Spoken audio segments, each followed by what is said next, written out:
Hello friends, आपका अपने channel study for genius में स्वागत है। साथियों, आपको बताते चलें आज के न्यूज़पेपर में जो निकल के आया है कि सीटीईटी का 15 से 17 तक आएगा रिज़ल्ट।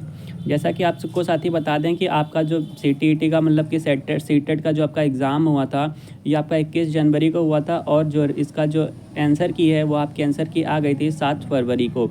और जैसा कि सूत्रों के मुताबिक से न्यूज़ में निकल के आ रहा है ये चीज़ कि आपका जो रिज़ल्ट जारी कर दिया जाएगा वह 15 से 17 तक आ जाएगा। तो आइए देखते हैं साथी। देखिए, इसमें लिखा है पटना वरीय संवाददाता, बिहार लोक सेवा आयोग शिक्षक नियुक्त भर्ती परीक्षा के लिए तीसरे चरण के लिए 10 फरवरी से आवेदन की प्रक्रिया शुरू हो जाएगी। आपको बता दें जो आपका बीपीएससी ने टीआरई साथी आपका जो टीआरई 3.0 है वो आपका जो प्रक्रिया है वह 10 फरवरी से स्टार्ट कर रही है। और जो इसमें बताया गया है शुरू हो रही है। तीसरे चरण में सबसे अधिक प्रतिस्पर्धा प्राथमिक और मध्य स्कूलों के लिए होगी। इसमें रिक्तियां कम और आवेदन अधिक होंगे।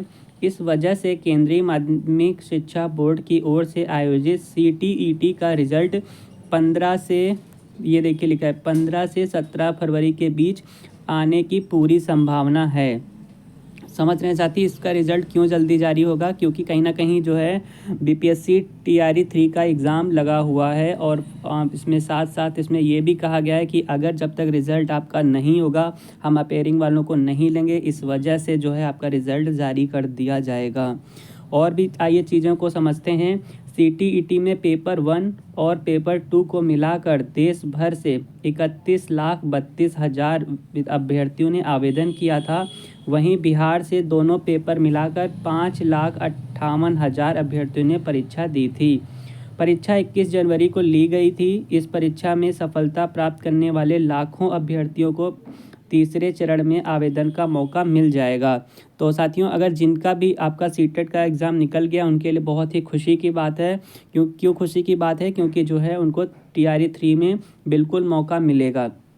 और आपको बता दें साथी कि जो है जो भी आपके ओबीसी एससी एसटी कैंडिडेट्स आते हैं और अगर वो टीआरई 3 भरते हैं तो उनको मिनिमम साथियों, क्योंकि वहाँ जाएंगे तो लोग जनरल कैटेगरी में हो जाएंगे और जनरल कैटेगरी के अकॉर्डिंग वो उनको जो है मिनिमम 90 मार्क्स लाना आवश्यक है। ठीक है, बिल्कुल। चलिए दूसरा चीज़ आपको बता दें साथी, क्योंकि परीक्षा 21 जनवरी को ली गई थी, इस परीक्षा में सफलता प्राप्त करने वाले लाखों अभ्यर्थियों को तीसरे चरण में आवेदन का मौका मिल जाएगा। और बीएड वाले सफल अभ्यर्थी 6 से 8वीं में आवेदन कर सकेंगे। देखिए, जो आपका केस चल रहा था बीएड वर्सेस बीटीसी, तो उसमें इन्होंने साफ साफ शब्दों में कह दिया है कि जो है मतलब कि आपका जो पीआरटी के लिए जो है बीएड वाले क्वालिफाइड नहीं माने जाएंगे, वह सिर्फ 6 to 8 के लिए ही आवेदन कर सकेंगे। वहीं डीएलएड वाले अभ्यर्थी प्राथमिक विद्यालयों के लिए आवेदन भरेंगे। ऐसी स्थिति में कक्षा 1 से 5 और छठी से 8वीं के उम्मीदवारों को तीसरे चरण में आवेदन का मौका मिल जाएगा। वहीं शिक्षा विभाग व आयोग के सूत्रों से मिली जानकारी के अनुसार प्राथमिक में कम रिक्तियां होंगी। प्राथमिक में साथियों कम रिक्तियां हैं। ठीक है, अब देख लेते हैं। तीसरे चरण में कम आवेदन होंगे प्राप्त। इन्होंने कहा कि जो तीसरा चरण होगा उसमें आवेदन कम प्राप्त होंगे। उसका रीज़न क्या दिया है? तो इन्होंने कहा कि आयोग इस बार किसी अपेयरिंग उम्मीदवारों को मौका नहीं दे रहा है। ठीक है, अपेयरिंग उम्मीदवारों का मौका नहीं दे रहा है, चाहे फिर आपका सीटेट ही क्यों ना हो। इसी वजह से सीटेट का जो रिज़ल्ट है बहुत ही जल्दी आ जाएगा। और जो भी साथी हमारे बीएड या बीटीसी वगैरह कर रहे हैं और अभी उनका 3rd या 4th सेमेस्टर है, तो उनको भी इसमें मौका नहीं मिलने वाला है, क्योंकि ये जो है चाहते हैं कि आपका बिल्कुल रिज़ल्ट आ जाएगा। जब तक कि आ नहीं जाएगा तब तक हम इनको अपेयरिंग में मौका नहीं देंगे।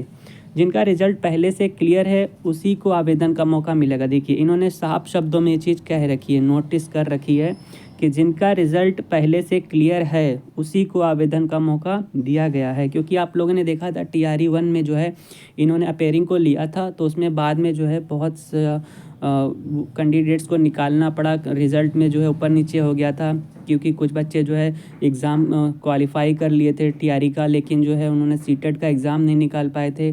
तो इस वजह से जो है इन्होंने टीआरई 2 में ये भी किया था और टीआरई 3rd में भी ये लोग साफ शब्दों में कह रखे हैं कि जब तक आपका चीज़ें क्लियर नहीं हो जाएंगी, चीज़ें जैसे कि आपका रिज़ल्ट नहीं आ जाएगा, उससे पहले हम जो है किसी को मौका नहीं देंगे।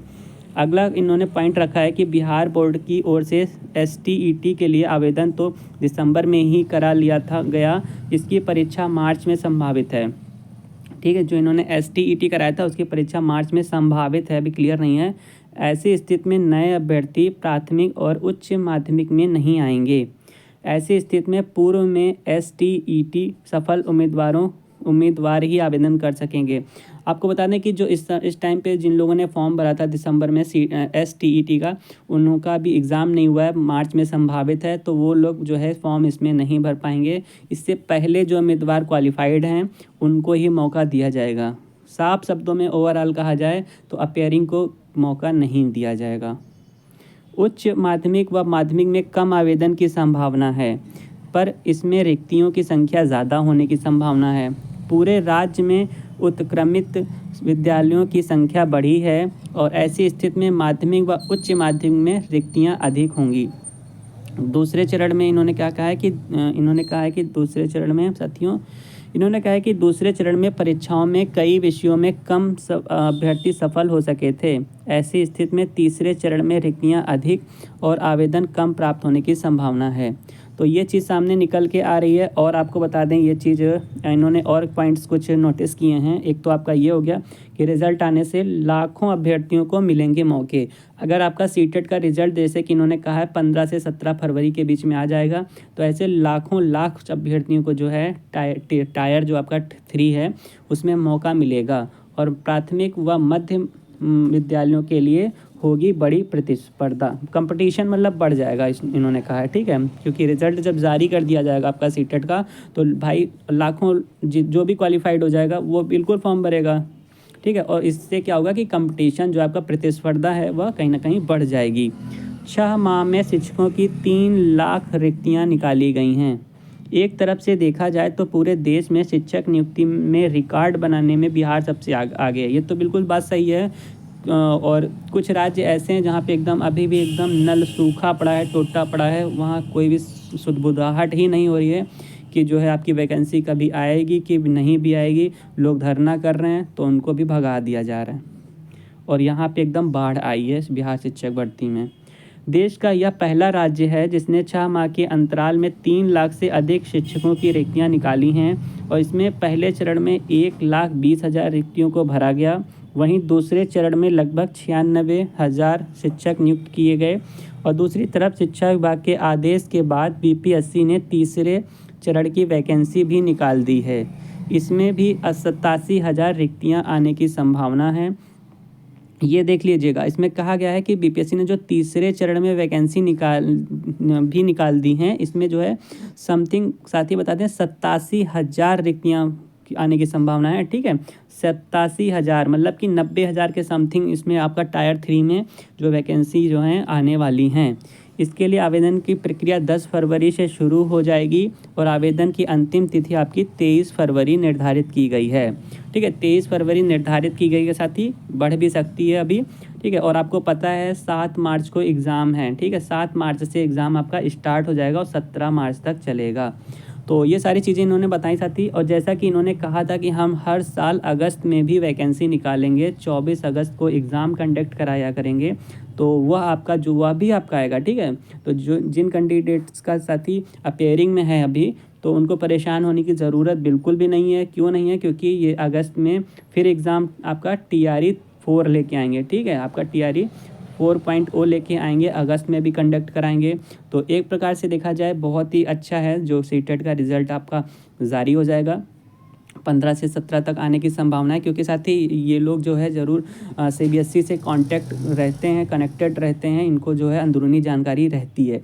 इस वजह से इन्होंने अगर 15 से 17 कहा है तो बिल्कुल आपका जो है आने की बिल्कुल संभावना है। ठीक है, चलिए फिर मिलते हैं नेक्स्ट वीडियो में, आपको ऐसी ही जानकारी देते रहेंगे। अगर आपने चैनल को सब्सक्राइब नहीं किया तो सब्सक्राइब करके वीडियो को शेयर कर दीजिएगा, ताकि ज़्यादा से ज़्यादा लोगों को चीज़ें पता चल जाएँ।